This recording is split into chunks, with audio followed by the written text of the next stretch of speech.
როგორც მოგესალმებით, თქვენ რომ გვაქვს, შეგვიძლია დავიწყოთ დღის წესრიგით გათვალისწინებული ერთადერთი საკითხის განხილვა, რაც შეეხება 3 თვის ანგარიშის მიმოხილვას, ბიუჯეტის, დღეს გვაქვს გაერთიანებული კომიტეტის ხდომა და პირველ რიგში გთხოვთ, რომ დღის წესრიგი დავამტკიცოთ, განათლების, მეცნიერებისა და ახალგაზრდულ კომიტეტის წევრებს გთხოვთ დავამტკიცოთ დღის წესრიგი. მადლობა. მოგესალმებით კოლეგებო, ასევე კულტურის კომიტეტის სხდომა შეგვიძლია გავხსნათ, ქორუმი არის, შეგვიძლია შევედგეთ მუშაობას და დავამტკიცოთ დღის წესრიგი. დღეს კომიტეტის დღის წესრიგით გათვალისწინებული არის ერთი საკითხის განხილვა, ეს გახლავთ სახელმწიფო ბიუჯეტის შესრულების 3 თვის მიმოხილვა და მომხსენებლად ჩვენთან წარმოდგენილია საქართველოს ფინანსთა მინისტრის პირველი მოადგილე ბატონი გიორგი კაკაურიძე. მოგესალმებით ბატონო გიორგი და გთხოვთ.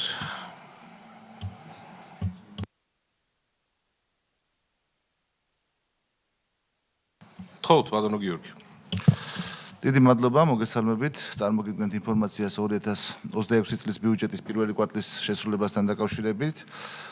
ძირითად პარამეტრებს მოგახსენებთ და რა თქმა უნდა, შემდგომში თუ კითხვები გექნება, მზად ვარ ჩემს კოლეგებთან ერთად გიპასუხოთ. დავიწყებ ეკონომიკური მაჩვენებლებით, მოგახსენებათ ჩვენ წლევანდელი ბიუჯეტი დავგეგმეთ 5%-იანი ეკონომიკურ ზრდაზე, თუმცა პირველი კვარტალი უფრო მაღალი ეკონომიკური შედეგები გვაქვს. ჯამში პირველ კვარტალში გვაქვს 9.1% საშუალო ეკონომიკური ზრდა, მათ შორის იანვარი იყო 7.9%, თებერვალი 8.8%, ხოლო მარტში შეადგინა 10.7%. ამავდროულად ვახსენებ ინფლაციის მაჩვენებელსაც, რომელსაც გადააჭარბა მიზნობრივი მაჩვენებელს, ამ ეტაპზე არის მარტის მდგომარეობით 4.3%, ხოლო წლიური საშუალო ინფლაციის მაჩვენებელი 4.4%-ის დონეზეა.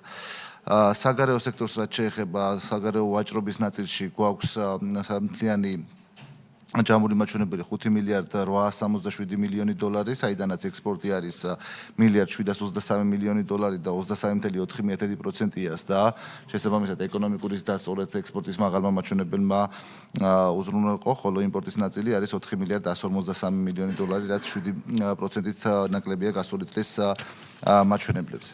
რაც შეეხება სავაჭრო პარტნიორ ქვეყნებს, პირველ ადგილზე არის უმსხვილესი სავაჭრო პარტნიორი ევროკავშირია 21.4%-ია, შემდეგ მოდის თურქეთი 13.7%-ით, რუსეთი 12.6%-ით, ჩინეთი 11.8%-ით, ხოლო აშშ 7.6%-ით.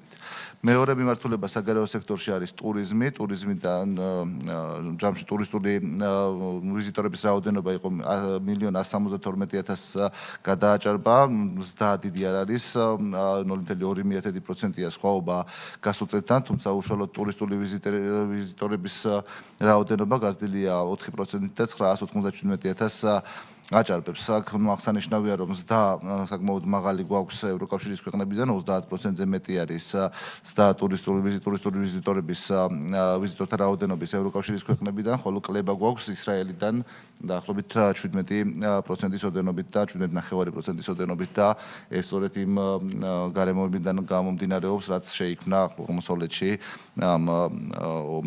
ომიდან გამომდინარე. რაც შეეხება ტურიზმიდან მიღებულ შემოსავლებს უკვე აქ $829 მილიონ მეტი მივიღეთ, $830 მილიონ, რაც 0.5%-ს აჭარბებს გასული წლის მაჩვენებლებს. შეიძლება ითქვას, რომ მიუხედავად ამ ომის სიტუაციისა ჩვენს რეგიონში ტურიზმიდან შემოსავლები ჯამში არ შემცირებულა და ოდნავი ზრდა გვაქვს ამ ნაწილში. ფულად გზავნილებს რაც შეეხება ჯამში გვაქვს 14.4%-ით ზრდა და $798 მილიონი ჯამში წმინდა ფულადი გზავნილების მაჩვენებელი. რაც შეეხება უშუალოდ ბიუჯეტს, ნაერთი ბიუჯეტით დავიწყებ. ჩვენ ნაერთი ბიუჯეტის შემოსავლების ნაწილი პირველ კვარტალში ჰქონდა $6.942 მილიონ მეტი, რაც დაგეგმილი მაჩვენებლის 102.6%-ია. მათ შორის გადასახადების სახით მივიღეთ $6.329 მილიონი, რაც დაგეგმილი მაჩვენებლის 100.9%-ია. გრანტების სახით მივიღეთ 113.4 მილიონი, რაც 99%-ამდეა დაგეგმილი მაჩვენებლის, ხოლო სხვა შემოსავლებში მივიღეთ 499 მილიონ ლარზე მეტი, რაც 130.2%-ია დაგეგმილი მაჩვენებლის. ასევე საკმაოდ მაღალი იყო პრივატიზაციის მაჩვენებელი ნაერთ ბიუჯეტში 119 მილიონ ლარზე მივიღეთ, თითქმის 120 მილიონი ლარი და დაგეგმილი მაჩვენებლის 158%-ს შეადგენს.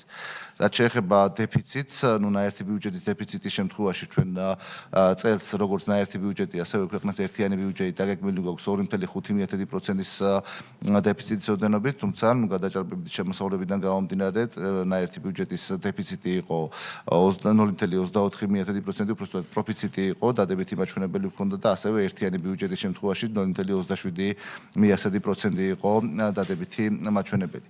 რაც შეეხება ვალის თლიან მოცულობას, დეზღვარი 60%-ია მოგეხსენებათ, ჩვენ დაგეგმილი გვაქვს, რომ დაახლოებით 33.5% იქნება წლის ბოლოსთვის, რაც შეეხება პირველი კვარტლის ბოლოს, აღნიშნულმა მაჩვენებელმა შეადგინა 31.6% მთლიან შიდა პროდუქტთან მიმართებაში.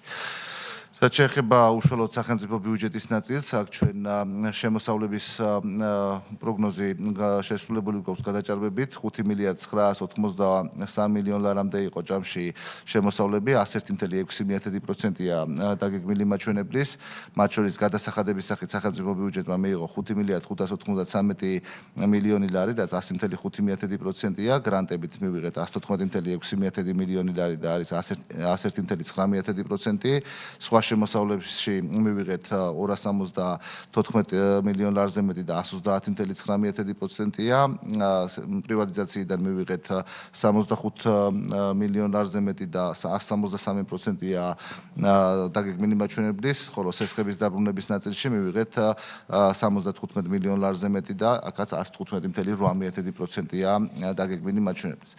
რაც შეეხება ვალის აღება დაფარვის მაჩვენებლებს, წლის პირველ კვარტალში საშინაო ფასიანი ქაღალდების გამოშვებით მივიღეთ 210 მილიონი ლარი, 138 მილიონი ლარი იყო საინვესტიციო კრედიტების ათვისების მაჩვენებელი და გარდა ამისა მოგეხსენებათ, წელს პირველ კვარტალში მოხდა ევროობლიგაციების ახალი გამოშვება 500 მილიონი დოლარის ოდენობით, იანვარში მოხდა აღნიშნული ოპერაცია, საკმაოდ წარმატებით დასრულდა, საშუალო დადგენილმა კუპონის მაჩვენებებმა შეადგინა 5.1% და აქვე აღსანიშნავია, რომ მოთხოვნა ჩვენს ფასიან ქაღალდებზე 5.5-ჯერ აღემატებოდა გამოშვებული ემისიის მოცულობას. რაც შეეხება ასევე მნიშვნელოვანი კომპონენტი, რაც არის წინა ემისიასთან შედარებით, განსხვავება ამერიკის ახალგაზრდა ფასიან ქაღალდებთან მიმართებაში, რაც ითვლება ყველაზე ურისკო ფასიან ქაღალდად, მასთან მიმართებაში დაახლოებით 50% პუნქტით არის, ანუ 0.5% არის შემცირებული, თუ იყო 2%-ზე ოდნავ მაღალი 2.07%, ეხლა 1.58%-იანი სხვაობა ამერიკის ფასიან ქაღალდებთან მიმართებაში. ვალის მომსახურებაზე დაფარვას რაც შეეხება საგარეო ვალდებულებების ნაწილში მივმართეთ მომსახურებაზე 183.7 მილიონი ლარი, დაფარვა იყო 1.369 მილიონი ლარი და ამაში უდიდესი წილი არის ევროობლიგაციების დაფარვა, რომელიც იანვარშივე მოხდა მათი ჩაფარვა ნაწილის, საშინაო ვალდებულებების ნაწილში მომსახურებაში მივმართეთ 399 მილიონი ლარი, ხოლო დაფარვაში 10 მილიონი ლარი. რაც შეეხება ბიუჯეტის ხარჯვის ნაწილს, მოგეხსენებათ ჯამურად ბიუჯეტის ჯამური მაჩვენებელი სახელმწიფო ბიუჯეტით არის 30 მილიარდ 891 მილიონი ლარი, ოდნავ მეტი. პირველ კვარტალში ათვისებული თანხა შეადგა 7 მილიარდ 218 მილიონ ლარს, ეს არის გეგმიური მაჩვენებლის 91.6% და დაახლოებით 23.5%-ია წლიური დაგეგმილი მაჩვენებლებთან მიმართებაში.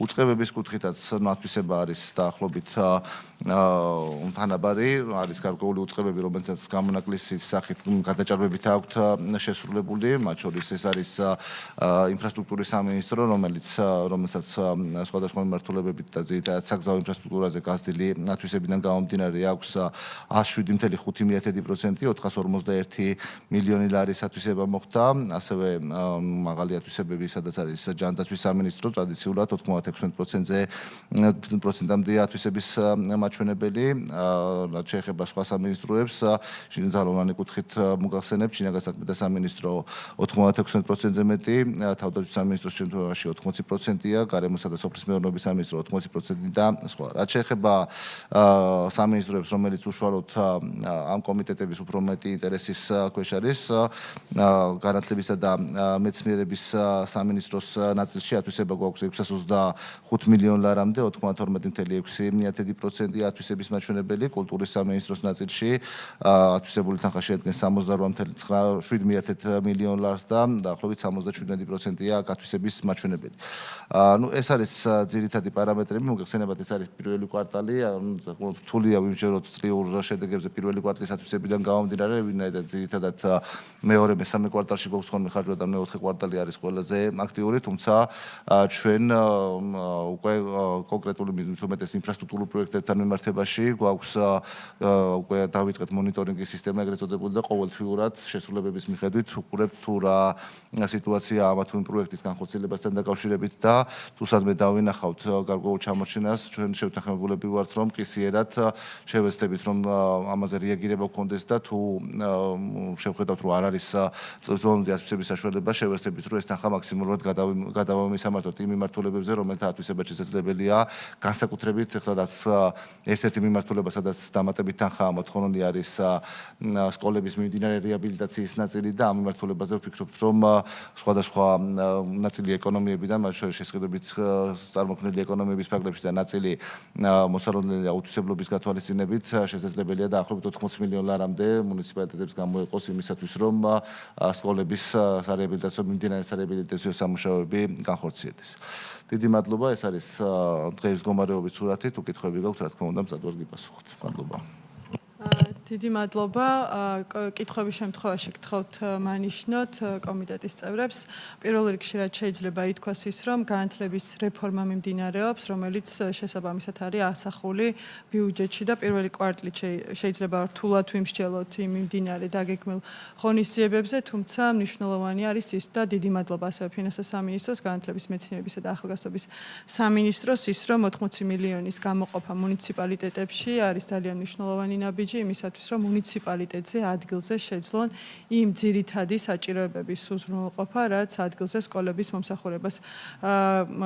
მომსახურებისთვის იქნება გამოყოფილი. მოგეხსენებათ, რომ ერთ-ერთი ყველაზე მნიშვნელოვანი მტკივნეულის და ამავდროულად ძალიან პოზიტიური შედეგის მქონე მიმართულება ბიუჯეტის კუთხით არის სკოლების რეაბილიტაცია და ამ კუთხით ვიცით, რომ ინფრასტრუქტურის სამინისტროში საკმაოდ დიდი ბიუჯეტი არის გამოყოფილი იმისათვის, რომ ყველა მოსწავლეს შესაძლებლობა ჰქონდეს დაუბრუნდეს როგორც თავის სკოლას, რეაბილიტებულ და ასევე გასათვალისწინებელია ახალი დადგენილებით, ვიცით, რომ მნიშვნელოვანი ცვლილებები არის ინფრასტრუქტურის შეენებლობაში და ამ კუთხით მნიშვნელოვანია ის ოპტიმალური გადაწყვეტები ვიპოვოთ, რაც დანგრეული სკოლების განახლებული პრინციპით აშენება უზრუნველყოფს იმას, რომ იგივე რაოდენობის სკოლის მოსწავლეები დავაბრუნოთ სკოლებში.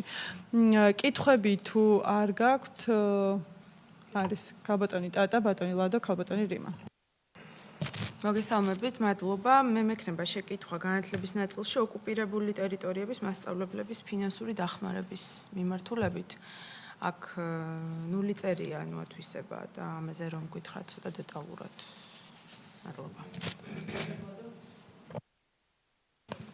მადლობა ქალბატონ თავმჯდომარე, მადლობა ბატონ გიორგი.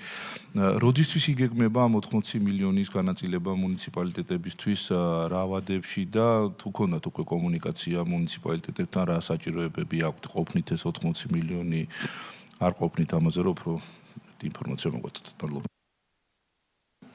მოგესალმებით ბატონ გიორგი. დიდი მადლობა ინფორმაციისათვის, რომელიც თქვენ მოგვაწოდეთ.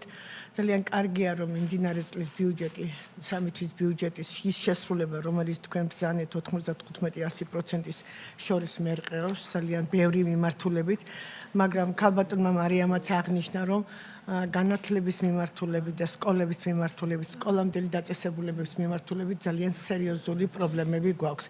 მე კონკრეტულად აქ არ ჩამოვყვები, რამდენი 1000 ლარი უნდა დახარჯულიყო და რამდენი სკოლა უნდა აშენებული იყო, რამდენი სკოლის რეაბილიტაცია უნდა გაგვეხორციელებინა ჩვენ, მაგრამ გვაქვს ძალიან სავალალო შედეგები ამ მიმართულებით და მაინტერესებს ინფრასტრუქტურის სამინისტროსთან ერთად აი ის ჩამორჩენები, რომელიც ჩვენ გაგვაჩნია კონკრეტულად გარკვეული სკოლების მისამართით, როგორ გეგმავთ, როგორ უნდა განხორციელდეს, იმიტომ რომ რამოდენიმე წელია უკვე რამდენიმე სკოლა გამოყვანილია, გადაყვანილია სხვა სკოლაში, გადაყვანილია ისეთ სკოლებში, რომლებიც თვითონ არის ის სკოლა, სადაც არის გადაყვანილი სარეაბილიტაციოდ, მე კონკრეტული მაგალითების მოყვანა შემიძლია თქვენთვის და ამ კუთხით როგორია დამოკიდებულება თქვენი და როგორი გეგმება ამ გამოყოფილი თანხების ათვისება. დიდი მადლობა. დიახ ბატონო. მოგესალმებით ყველას, მშვიდობაზე წარმატებას გისურვებთ. ბატონ გიორგი, მე ვიცი რომ ეს სამი თვის ანალიზია ჯერდა გარკვეული პერიოდის მერე მონაცემები იცვლება. გაჭირვება იყო ყოველთვის ფული აკლდა ბიუჯეტს ისტორიულად ვამბობ. დღეს ეს პრობლემა არ არის, ბიუჯეტში ასახულია ეს თანხები. თქვენ ბრძანეთ ათვისების პრობლემა გვაქვს. ეს განათლებაში რაც კაბადორი მოთქა ინფრასტრუქტურა ძალიან იმედ აწובה ხოლმე და ის გამართლება რითაც უფლებამოსილი პირნი თავს იმართლებენ და განმარტავენ ამ შეუსრულებლობას ან აუთვისებლობას რა მიზეზების ახალდება ძირითადად აი ეს არის საინტერესო მოსახლეობისათვის წინათ იყო რომ ფული არ აგვაქვს ეხა ფული გვაქვს და არ იხარჯება რა ხდება? აი ეს არის საინტერესო. მადლობთ. აუთვისებლობის ნაწილთან დაკავშირებით შეიძლება დიდი გამოწვევა ისე არ არის, თუმცა განათლების მიმართულებით ყველა იმ მიმართულებებზე საკმაოდ აქტიური ათვისება არის. ერთადერთი რაც არის საჯარო სკოლების მოვლა-პატრონობის სისტემის განვითარების კუთხით არის 0%-იანი ათვისება და უბრალოდ მიზეზი რომ გითხრათ ბატონი ლევან კერისელიძეც ესწრება სხდომას განათლების სამინისტროდან და უბრალოდ ეს შემდეგ კვარტალში არის დაგეგმილი და ამიტომ არის პირველ კვარტალში აუთვისება თუ აი სხვა მიზეზი ხომ არ არსებობს რაიმე გამოწვევა ამასაც რომ გითხრათ მადლობა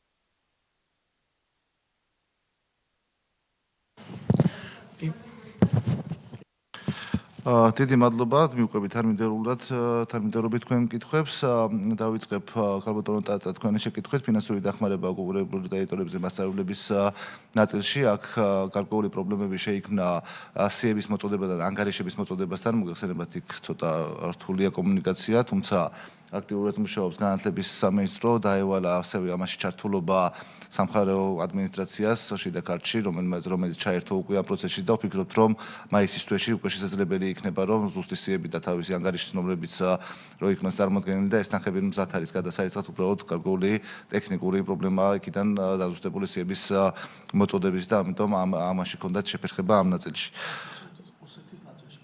ხო აქეთ ნაწილში ბატონო რადო როდის იგეგმება 80 მილიონი ვფიქრობთ რომ მაისის თვეში მოხდება ამის განაწილება ეს არ არის რომ გვაქვს 80 მილიონი და ვინამდეს წაიღებთ ეს მოწამოვიდა მუნიციპალიტეტებიდან რა თქმა უნდა განათლებისა და მეცნიერების სამინისტროს და რეგიონული განვითარების სამინისტროს ჩართულობით დადგა საკითხი ჩვენთან რომ 80 მილიონი არის ამისთვის საჭიროება და ჩვენ ამ ეტაპზე 80 მილიონის მობილიზებაზე ვმუშაობთ და პრინციპში ვფიქრობთ რომ მაისის თვეში ეს განაწილება უკვე მოხდება იმისათვის რომ საიდან შედგა ეს მოთხოვნაც არის მოგეხსენებათ ეს მიმდინარე რეაბილიტაცია არის სკოლები სადაც ფუნქციონირებს შესაბამისად არის ორთვიანი პერიოდი როცა შეიძლება აქ სარეაბილიტაციო სამუშაოები განხორციელდეს და მაგას ვცდილობთ რომ სანამ სკოლებში არდადეგები დაიწყება შესაბამისი კონტრაქტორები ყველა სკოლაში იყოს და მოესწროს იმ ორთვიან პერიოდში სანამ სწავლა არ არის მანდ დაზუსტება უკაცრავად ანუ აქ არ არის სრული რეაბილიტაცია გაყოფილი არის ანუ სრული რეაბილიტაცია მაგიტომ არის ეს თანხა თორე შეიძლება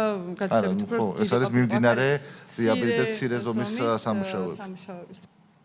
ქალბატონო რიმა თქვენი კითხვა, გასული წელი იყო საკმაოდ არასახარბიელო განათლების სკოლების მშენებლობის მიმართულებით შესაბამისად გარკვეული თანხები გადანაწილდა სხვა მიმართულებებზე რაც არ მივესალმებით რა თქმა უნდა იმიტომ რომ ერთ-ერთი უმნიშვნელოვანესია სკოლების ნაწილის დასრულება ამიტომ შაშანვე დავიწყეთ და წელს გრძელდება ეს პროცესი წელს უნახავთ თქვენ ამ მიმართულებით 99%-იანი ათვისება აქვს ინფრასტრუქტურის სამინისტროს ჩვენ საკმაოდ აქტიური კომუნიკაცია გვაქვს როგორც ჩართულია ამაში როგორც მთავრობის ადმინისტრაცია, ასევე ჩვენ ინფრასტრუქტურის სამინისტრო თავისთავად, განათლების სამინისტრო და ვცდილობთ რომ ყველა ის შეფერხება რომელიც შეიძლება იყოს გამოწვეული იქნეს დაძლეული ძირითადი შეფერხება და ბატონმა ლადომეს კითხვას დასვეხლა ჩვენ ისე ნუ ვიტყვით რომ ყველაფრის ფული გვაქვს და აქაც პრიორიტეტებზე ვანაწილებთ რა თქმა უნდა ხო არ არსებობს ქვეყანა არ არსებობს ბიუჯეტი და მისი მოცულობის მიუხედავად რომელსაც ყველაფრის ფული ქონდეს ხო ამიტომ ჩვენ აქაც ვანაწილებთ პრიორიტეტებზე ამიტომ განათლება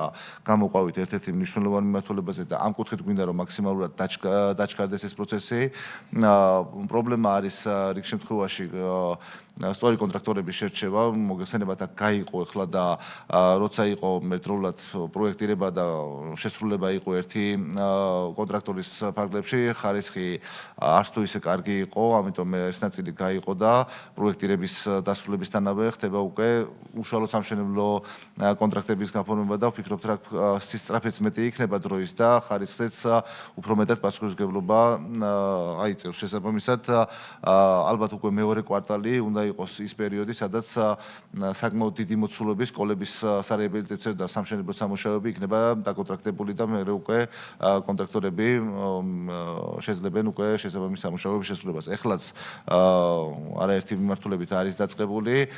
კიდევ ერთი ზოგადად ინფრასტრუქტურულ პროექტებში არის ერთი მიმართულება, რომელიც ფასების დადგენაზე გარკვეული პრობლემები იყო.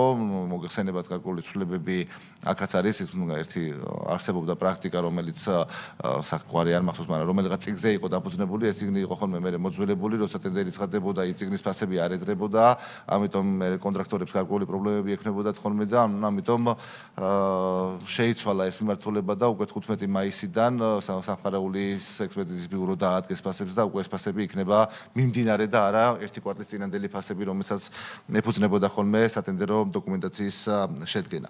რაც შეეხება მოვლა შენახვის ნაწილში, ეს 100,000 ლარი იყო თუ სწორად მახსოვს სულ ზუსტი დეტალები არ მახსოვს რატო არ არის ათვისებული ბატონ ლევონს თხოვრობ და ზუსტ სამმართველობით თანხა დიდი არ იყო ნამდვილად მახსოვს და ეგრეა ხო მოვლა შენახვის განვითარება რო არის მოვლა შენახვის ეს არის პროგრამა მე არის პროგრამა სკოლებში რომელიც ხო სკოლებში არის დანერგილი პროგრამა მე რომელიც სიმართლე რო გითხრათ ფაქტიურად აღარც ფუნქციონირებს ესე რომ ვთქვათ და ყოველ შემთხვევაში ამ კვარტალში არ იყო მის საჭიროება ესე რომ ვთქვათ და ამიტომ არის ესეთი დაბალი ათვისება თუმცა შემდეგ კვარტლებში ხდება მოკლედ დატრეინინგება სკოლებში ამ თანხით უნდა მოხდეს დატრეინინგება ესე რომ ვთქვათ სკოლებში პერსონალის რომელიც ამ მიზნზე იმუშავებს ახალი რეგულაციების და ახალი ეს არის მოვლა შენახვის პროგრამა, ესე ქვია მე სახელით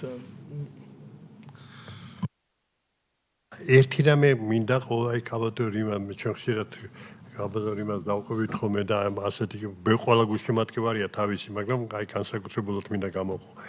უყურეთ, აი საერთოდ ყოველთვის არის თავიდანვე უფლებამოსილების გამიჯნა თავარი. სკოლას რა შეუძლია სვის დაუკითხავად, ამის რესურსი გააჩნია თუ არა, სად არის თანამონაწილეობა დახმარების კუთხით და სად არის გარედან დახმარება.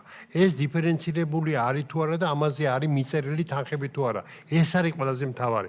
ყოველთვის ვეძებთ გაუკეთებელ საქმეში მიზეს მერე და ერთი მეორეს აბრალებს, მეორე მესამეს და მეოთხეს და ასე და ასე. და მერე ჩვენ გვიძებს ამისი მიკროფონით გახმოვანება. თუ აქვს მას რესურსი და აქვს უფლებამოსილება, აქვს კომპეტენცია, ყავს კადრი და ეს არ კეთდება, რასაკვირველია დასჯადია. თუ ეს მას არ ევალება და ამას ჩვენ რაღაცას ვავალდებულებ ძალით და ვეუბნებით, მასზე გვინდა ჯოხი გადავტეხოთ, ეს ჩვენი ბრალეულობა იქნება, არ იქნება სწორი. ეს არსებობს თუ არა გამიჯნა, იმიტომ აი რაც ეხა მოვლა პატრონობაზე, თემა არის გადასარევი. ესა ოპერატიული ჩარევა, ეს იქნება კარები, ფანჯარა, რაღაცა ისეთი და ამას უყურებს იმან უნდა გაუკეთოს. თურმე შეუძლია თვითონ გააკეთოს და ამის აღსრები აქვს თუ არა. აი ეს არის მოსახლემ რო იცოდეს და მშობლებმა რო იცოდნენ. ეს პროგრამა სხვა რაღაც არის ბატონო ეს არის ვთქვათ აი კონდიცირების სისტემა და შემდეგ მისი მოვლა პატრონობის ნაწილში ადგილობრივი თანამშრომელი როდესაც ჩაერთვება და ვთქვათ კონდიციონერს და ასე შემდეგ მუშაობის პროცესს რაღაცა პრობლემა რო არ შეიქმნას ამას უხელმძღვანელებს რაც შეეხება თქვენ რასაც წანეთ მოვლა პატრონობა კარები ფანჯარა და შემდეგ ეს მთავრობის დადგენილებით განსაზღვრულია რეგიონალურ სამინისტროს კომპეტენციაში უკვე რომელზეც აი ეს ზუსტად ეს 80 მილიონი რო დაემატება და უკვე გამოყოფილი იყო ძალიან ბევრი თანხა მიმართულებით და უკვე ჩაშლილი იყო შემდეგ მუნიციპალიტეტები ამას რეგულარულად უკვე უგვარებენ ამ პრობლემებს სკოლებში ძირითად შემთხვევაში ახლა თუ რაღაც კონკრეტული შემთხვევა არ იქნა თუმცა სკოლასაც აქვს თავისი შესაძლებლობის ფარგლებში ძალიან პატარა ბიუჯეტი აქვს ხა ძირითად სკოლებს პრობლემა აქვს ბიუჯეტის რა თქმა უნდა დამატებით რესურსები არ გააჩნია რაც აქვს იმის ფარგლებში მცირე რაღაც სახელურს და ასე შემდეგ თვითონაც აკეთებენ ამის უფლება აქვს მარტივად რო განვარტო უფლებამოსილებები გაიმიჯნა მკაფიოდ უკვე თუ წინა წლებში იყო რომ მუნიციპალიტეტი აკეთებდა რაღაცას განათლების სამინისტროც აკეთებდა ესე და CP იყო შესაბამისი განათლების სამინისტროში და ინფრასტრუქტურის სამინისტროსაც გარკვეული გაკეთება ევალებოდა დღეს ეს უფლებამოსილებები მკაფიოდ გაიმიჯნა მსხვილი სარეკონსტრუქციო სამუშაოები სარეაბილიტაციო სამუშაოები ასევე ახალი მშენებლობა არის პირდაპირ ინფრასტრუქტურის სამინისტროს ნაწილი და ამაზე ძალგედა ბიუჯეტია გამოყოფილი მიმდინარე მცირე სარემონტო სამუშაოები არის რეგიონული განვითარების სამინისტროს მხრიდან მუნიციპალიტეტების ნაწილში და დაახლოებით 40 მილიონი 37 გამოყოფილი და პლუს 80 მილიონზე ვისაუბრეთ და უკვე ეს სკოლების ნაწილიც არის ეს არის უშუალოდ არსებული ინფრასტრუქტურის მოვლა შენახვა რომელიც თავის კომუნალური ლიფტს როგორ უნდა მოუვაროს განათლების სისტემას როგორ უნდა მოუვაროს და ასე შემდეგ მსგავსი თემები უკვე სკოლის ფუნქციონირება აქ სკოლის სკოლებს ნაკლები პრობლემა აქვს თუმცა მცირე კონტინგენტის სკოლებს დამატებით დახმარება ჭირდება ხოლმე ამ ნაწილშიც დიდი მადლობა თქვენ უფლებამოსილებების გამიჯნა ახსენეთ და ძალიან მნიშვნელოვანია ის რომ ერთი რომ მკაფიოდ იყოს უფლებამოსილებებთან ერთად პასუხისმგებლობების გამიჯნა ვინაიდან ჩვენ მაგალითად ბაღებთან დაკავშირებით იყო გამოწვევა როდესაც ბაღების ასე ვთქვათ მასალების იქ ავეჯის და ასე შემდეგ შესყიდვა მოხდა თუმცა პასუხისმგებელი ესე მკაფიოდ არ იყო გამოყოფილი ვინაიდან გარკვეული გამოწვევები იყო უშუალოდ იმ მასალასთან დაკავშირებით ერთია როდესაც ბიუჯეტს გამოყოფს მაგალითად ინფრასტრუქტურის სამინისტრო და ის შეისყიდის თუმცა მონიტორინგი ანალიზი ჩაბარების ნაწილში ეს ძალიან მნიშვნელოვანია და ამიტომ შეფასების კუთხითაც ანუ პასუხისმგებლობის აღების ნაწილში მნიშვნელოვანია რომ ესეც მკაფიოდ იყოს განაწილებული. ასევე კიდევ ერთი საკითხი იყო დასმული, თუმცა აღარ მახსოვს ახლა და გთხოვთ ამას. თუ შეიძლება, ბაღების შემთხვევაში ცალსახად სრული უფლებამოსილება გააჩნია ადგილობრივ მმართველობას, ეს არის მათი ექსკლუზიური უფლებამოსილება და ისინი უნდა იყვნენ ამაზე პასუხისმგებელი. რიგ შემთხვევაში მოხდა რომ ახალ აშენებულ ბაღებში არ იყო გათვალისწინებული ახალი აშენებული ბაღებისთვის და რეაბილიტირებული ბაღებისთვის შესაბამისი ინვენტარი შეძენა და ამაში მოუწია უკვე რეგიონული განვითარების სამინისტროს, მათ შორის ინფრასტრუქტურის სამინისტროს ჩართულობა, თუმცა ეს არა სამართლებრივი ნაწილი, ანუ გამიჯვნის ნაწილში გამიჯნული არის და პირდაპირ მისი ვალდებულება არის, რომ ბაღს თავიდან ბოლომდე უნდა მიხედოს გარდა ავტორიზაციისა, რომელიც ცალკე მიმართულებაა და ამ შემთხვევაში გამიჯნული უფლებამოსილება არის, თუმცა ვინაიდან რესურსი არ ქონდა და კონკრეტული წლის ბიუჯეტში არ იყო გათვალისწინებული, დამატებით რესურსების მოძიება გახდა საჭირო აქაც და ამ შემთხვევაში უკვე ჩაერთო რეგიონული განვითარების სამინისტროდან ჩვენს მოგვიწია გარკვეული ჩართულობა. გამახსენდა ის საკითხიც, ასევე არის ვფიქრობ გასამიჯნი, რას ნიშნავს მცირე რეაბილიტაცია და რას ნიშნავს, ასე ვთქვათ, აი რა კომპეტენცია არის მაგალითად სკოლების შემთხვევაში, მაგალითად მცირე დაზიანება არის გათბობის მანამდე იყო რომ მაგალითად სკოლა მიმართავდა განათლების ან თავისი არსებული ბიუჯეტით უკეთებდა რეაბილიტაციას ან მიმართავდა სამინისტროს და იქიდან იღებდა დაფინანსებას ახლა ხომ არ არის საჭიროება რომ უფრო სპეციფიური ჩამონათვალი გაკეთდეს რას ნიშნავს მუნიციპალიტეტის მიერ აღებული ვალდებულება რას ნიშნავს ინფრასტრუქტურის მიერ აღებული ვალდებულება და თუ სკოლა კიდე მონაწილეობს ამ ნაწილში რომ არ მოხდეს მერე ერთმანეთისკენ თითის გაშვერა რაც შეეხება ამის გამიჯვნას, სამშენებლო კანონმდებლობას გამართავს რეკონსტრუქცია რა არის, რეკონსტრუქციის ნაწილი რა არის და მიმდინარე სარემონტო სამუშაოები რა არის. ამ შემთხვევაში ვფიქრობ ინფრასტრუქტურის სამინისტროსა და რეგიონულ განვითარების შორის რაც ფუნქციებია, აქ გამიჯვნა არ იქნება რთული საკითხი და სამშენებლო კანონმდებლობა ამას განმარტავს და რაც შეეხება სკოლის ნაწილში, ამ ეტაპზე ალბათ ბოლოს როცა სკოლების რეაბილიტაცია მორჩება, მოვლა შენახვა სრულად უნდა გადავიდეს სკოლის ნაწილში, თუმცა დღეს ვინაიდან საკმაოდ დიდი რესურსებია საჭირო სკოლას ეს არ გააჩნია მიმდინარე სარემონტო სამუშაოები უკვე მუნიციპალიტეტის ნაწილშია და როდესაც პირობითად გათბობის სისტემა ახსენეთ გათბობის სისტემა თუ დამონტაჟდა გაკეთდა და ფუნქციონირებს შემდეგ იმისი მიმდინარე შეკეთება ხელოსანი დაჭირდა რომ რაღაც გაწმენდა არის ეს უკვე სკოლის თემა არის რა თქმა უნდა და სკოლამ უნდა აკეთოს მსგავსი თემები არ ვიცი შეიძლება გაწერაც იყოს საჭირო და უშუალოდ ჩამონათვალის დონეზე იყოს რა უნდა გააკეთოს სკოლამ ნუ შეიძლება ხო, შუშარო ჩატა ალბათ სკოლას უნდა შეეძლოს ამისი და სხვა სკოლებს შეუძლიათ, ხო. აი მინდა აქ დავაზუსტო გიორგი, კარგად განმარტეთ. ეხლა კარგია რომ მოსახლეობა გვისმენს და კარგია რომ ეს განვამარტეთ. ეხლა სკოლას პასუხისმგებლობა, სკოლას აქვს ფული და უნდა დაიქირავოს, უნდა იყიდოს მომსახურება, ხო სწორი ვარ? რაიმე ასეთი სპეციალური სამსახური საგანმანათლებლო სისტემაში რომ ამათი გათბობა იქნება თუ ასწავლეს ეს ქუჩა ღია ბაზარზე უნდა ეძებოს სკოლამ თუ არსებობს რამე სამსახური რომელსაც ოპერატიულად დროის დაკარგვის გარეშე ვიღაცა დაადგინა ესა და უცბად მოხდა ამისი გამოყოფა დიაგნოსტირება და გაკეთება ეს არის ყველაზე აი იწელება დრო ბიუროკრატია და ეს არის ყველაზე ცუდი სკოლებისთვის თქვენ ეს ყველაზე კარგად გესმით და ამიტომ მინდა კიდევ ერთხელ განმარტო. თუ ეს არ არის და ჩვენ გვჭირდებით, რომ ეს გაკეთდეს რაღაცა. იმიტომ ყოველთვის იცი ბაზარმა დაარეგულიროს, ბაზარმა დაარეგულიროს. კარგია ბაზარი, საბაზრო ეკონომიკა კარგია, მაგრამ საბაზრო ეკონომიკაც არის ძალიან დათვლადი და სწორ სტრატეგიაზე აწყობილი და აქ ასე ყოველ ფეხის საბიძე ერთმანეთის გადაბრალებაში დრო იკარგება. სწორედ ბიუროკრატიიდან თავის არიდების გამო, იმიტომ რომ არ მოხდეს სკოლიდან, იმ განათლების სამინისტროში ან მუნიციპალიტეტში შუშის ჩატეხვის შემთხვევაში არ დაიკარგოს ბიუროკრატიაში დრო, მაგრამ სწორედ ამიტომ ვამბობ, რომ როცა სკოლის რეაბილიტაცია განხორციელდება, მისი მოვლა შენახვა, შესაბამისი რესურსებით, რა თქმა უნდა კონდეს სკოლის გადასაწყვეტი მატერიალური და ფიზიკური. სკოლას რა თქმა უნდა ყავდეს სამეურნეო ნაწილში ადამიანი, რომელიც სამეურნეო ნაწილის ადამიანის უზრუნველყოფს იყოს იმას, რომ თუ თვითონ არ შეუძლია დაიქირავოს შესაბამისი ადამიანი მოიყვანოს. საქართველოს შესყიდვების კანონმდებლობას გარკვეულ მცირე შესყიდვებს ითვალისწინებს, რომ გამარტივებულად შეუძლია წავიდეს და არ ჭირდება ტენდერი და ერთთვიანი პროცედურა, ეს კანონმდებლობა დაშვებულია, თუ ყველა შუშა დაიწყო და რაღაცა სხვა მოხდა, სტიქია მოხდა, ეს უკვე განსხვავებული პროცესია, რა თქმა უნდა და აქ შესყიდვების კანონმდებლობა უფრო მკაცრი იქნება, მკაცრი როგორ შესაბამისი რეგულაციებია დადგენილი. ადლობა თუ კითხები არის შემდეგ კომიტეტში წავალ. გიორგი, თუ ბოდიში ხდით, კი ბოდიში. ისა კიდევ ერთხელ მოგესალმებით. საქართველოს კულტურის სამინისტროს საქმიანობას თუ განვიხილავთ სახელმწიფო ბიუჯეტის ასიგნებების შესრულების ნაწილში მოცემულობა 2026 წლის 3 თვის განმავლობაში შემდეგია რა დაზუსტებული გეგმით განსაზღვრულია 89,773,000 ლარი. 2026 წლის 3 თვის ფაქტი შეადგენს 68,677,000 ლარს. კვარტალური გეგმის შესრულება წარმოადგენს თქვენ ისაუბრეთ ამ თემაზე 76.5%.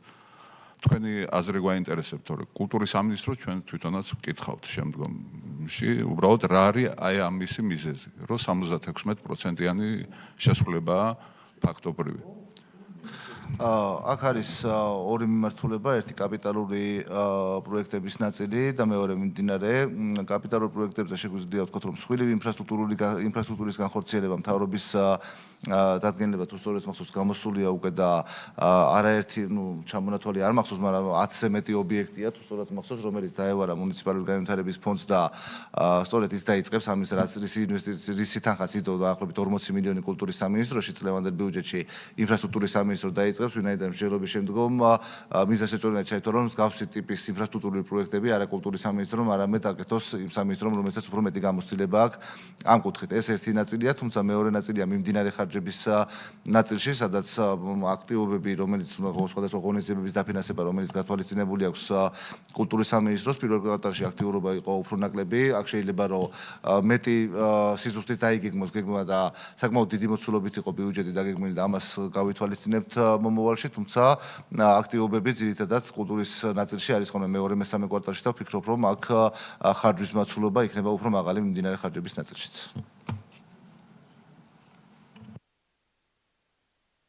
მოგესალმებით კოლეგებო, მოგესალმებით ბატონ გიორგის მადლობას გადავუხდი წარმოუდგენელი ანგარიშისთვის, ასე ვთქვათ. მართლაც მნიშვნელოვანია ესე იგი რეფორმის კვალდაკო, რომ დეცენტრალიზაცია ხდება ამ თანხების ადგილობრივ მუნიციპალიტეტებზე. ეს პირველი შემთხვევაა და ძალიან მალე აისახება თითოეულ მუნიციპალიტეტ, თითოეულ სკოლაზე. მე მექნება ასეთი შეკითხვა. ხომ არ გაგვთ ხედვა დეფიციტური ბიუჯეტის მქონე სკოლებისთვის დამატებითი სახსრების გამოყოფის თვალსაზრისით, მაგალითად არის მცირე კონტინგენტიანი სკოლები, სადაც ბავშვთა რაოდენობა შედარებით მცირეა და ბუნებრივია მათ ჭირდებათ უფრო მეტი ხელშეწყობა და მხარდაჭერა, იმიტომ რომ დემოგრაფიული კუთხით მოსახლეობის გადინების თვალსაზრისით მცირდება ხოლმე სკოლები და ბუნებრივია რომ ეს სკოლები არ არის თანაბარ პირობებში დაუშვათ ქალაქში არსებულ სკოლებთან ან დიდ სოფლებში არსებულ სკოლებთან და აი ამ კუთხით იქნება გაგვეკეთებინა მომავალში გარკვეული აქცენტები. ამ შემთხვევაში ჩვენ რაიმე ახალის მოგონება არ გვჭირდება, ზოგადად სამსჯელოა და მომავალში გარკვეული საჭირო ანალიზი არის გასაკეთებელი, რამდენად შესაძლებელია მცირე კონტინგენტიან სკოლაში ხარისხი მივიღოთ იგივე განათლების, როგორც სხვა სკოლებში, ხო? მე ვგულისხმობ 1, 2 და 3 ბავშვი რო დადის მსგავს სკოლებში. ანუ აქ განათლების ხარისხის მიღწევა საკმაოდ რთულია დამეჯერეთ, მათ შორის რაც არ უნდა კარგი მასწავლებელი ჩავიყვანოთ, ბავშვი ჟდება თავის სკოლებთან ურთიერთობა, რაც განათლების ხარისხზე მნიშვნელოვნად აისახება. მაგრამ რაც შეეხება დეფიციტის ნაწილში, ის კომუნალური პრობლემა ქონდეს, ხელფასის პრობლემა ქონდეს, ეს არ არის, ვინაიდან როდესაც ჩვენ ვითვლით ბიუჯეტს განათლების სამინისტროს ნაწილში სკოლების დაფინანსების, აქ მარტო ვაუჩერს არ ვითვლით, ხო? აქ ვითვლით იმ დეფიციტების დაფინანსებასაც, რომელიც გავს მცირე კონტინგენტიან სკოლებს აქვს, ანუ ეს გათვალისწინებულია როგორც წინა წლების, ასევე 2026 წლის ბიუჯეტში და გავს სკოლებს, რომელიც ბავშვების რაოდენობიდან გამომდინარე ვაუჩერი არ ყოფნის იმისთვის, რომ მასწავლებლის ხელფასის დააფინანსოს და პლუს მისი მიმდინარე ხარჯები, ეს არის კომუნალური თუ სხვა ტიპის ხარჯები, ესეთი სკოლებისთვის თანხა გათვალისწინებულია განათლების სამინისტროს ბიუჯეტში და დამატებით დაფინანსებას აძლევს ამ ნაწილში. არ მიგულისხმია ბატონო გიორგი 2 და 3 ბავშვიანი სკოლები. მიგულისხმებ 70 ბავშვიანი, 80 ბავშვიანი სკოლები და ეხლა სკოლების ეს ბიუჯეტში. გეტყვით, მე ეხლა მაქვს ეს შემხებლობა ამ სკოლებთან და არის სკოლები, რომლებსაც შედარებით ნაკლები კომუნალური გადასახადები გასაგებია, ხელფასი გასაგებია, მაგრამ განვითარების თვალსაზრისითაც ხო ჭირდება გარკვეული ასე ვთქვათ თანხები და მაგაზე რო გვემსჯელა თქო, მე სადისკუსიო ჩემო მაქვს ეს თემა უბრალოდ კი ბატონო, შეიძლება მომავალში სადისკუსიოდ რო განგვეხილე ეს საკითხი და გვემსჯელა ყველას ერთად. დავასწრებ ალბათ ჩემგან არ უნდა იყოს ეს ინიციატივა, მაგრამ მუშაობთ სკოლების დაფინანსების ახალ სქემაზე, სადაც განვითარების კომპონენტი ერთ-ერთი კომპონენტად უკვე აისახება. ეს მცირე კონტინგენტიანს და დიდ კონტინგენტიანს შორის სხვაობა არ არის, მხოლოდ ეს სხვილ სკოლებსაც ჭირდება მსგავსი დაფინანსება და ეს ახალ მოდელში ალბათ გათვალისწინებული იქნება. დიდი მადლობა, შეგვიძლია ცნობად მივიღოთ ანგარიში. მეც დავსვავ კითხვას. ბატონო გიორგი, ორი წუთს ზაგართვევთ, ესე იგი, პირველ რიგში მადლობა იმ ინფორმაციისთვის, რომელიც გაგვიზიარეთ. და პირდაპირ კითხვაზე გადავალ შესავლის გარეშე. მომავალ წელს არის ილია ჭავჭავაძის 190 წლის იუბილე, რომელიც ჩვენმა ქვეყანამ უნდა აღნიშნოს ისე როგორც საჭირო, როგორც ჩვენს ლიდერის მამას ეკადრება. ამასთან დაკავშირებით ყვარელში ილია ჭავჭავაძის სახლ-მუზეუმის სარეაბილიტაციო სამუშაოებზე მაინტერესებს თუ არის რამე დაგეგმილი. ასევე იქ არის თეატრის პროექტი არსებობდა, ამასთან დაკავშირებით გეგმებოდა იქ არის ასევე ფოლკლორის სახელმწიფო ცენტრის ძალიან მნიშვნელოვანი ფილიალი, სადაც ძალიან ბევრი ბავშვი სწავლობს.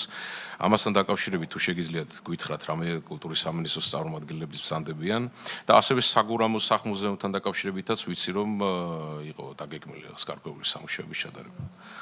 ამიტომ თუ არ არის, მაშინ ძალიან მნიშვნელოვანია რომ ამ მიმართულებით ვიფიქროთ და კონკრეტული ნაბიჯების გადადგმა ვიფიქროთ.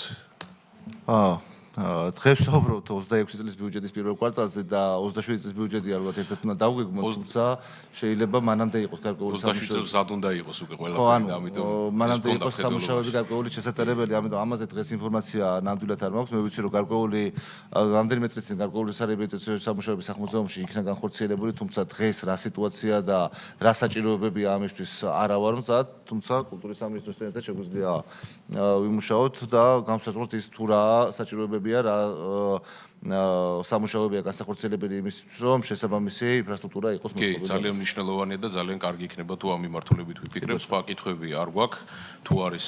კი ბატონო. მოგესალმებით, პირდაპირ შეკითხვაზე გადავალ მეც. მაინტერესებს გრანტებთან დაკავშირებით. კულტურის სამინისტროსთან ალბათ უფრო როგორ ხდება გრანტების განაწილება, ანუ რა მექანიზმი არსებობს ამ პრინციპით და მაინტერესებს იგეგმება თუ არა ამ გრანტების ზრდა, ახალგაზრდა დამოუკიდებელი შემოქმედების მხარდასაჭერად, მაგალითად ანუ გრანტების. კულტურის სფერო. მოგესალმებით.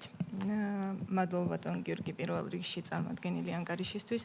გრანტებს კულტურის სამინისტრო როგორც ასეთი არ გასცემს. საუბარია შემოქმედებითი საქართველოს ფარგლებში ხდება პროექტების დაფინანსება, მათ შორის ახალგაზრდა წარჩინებული სტუდენტების დაფინანსებაც ხორციელდება შემოქმედებითი საქართველოს ფარგლებში შემოტანილი პროექტის განხილვის საფუძველზე.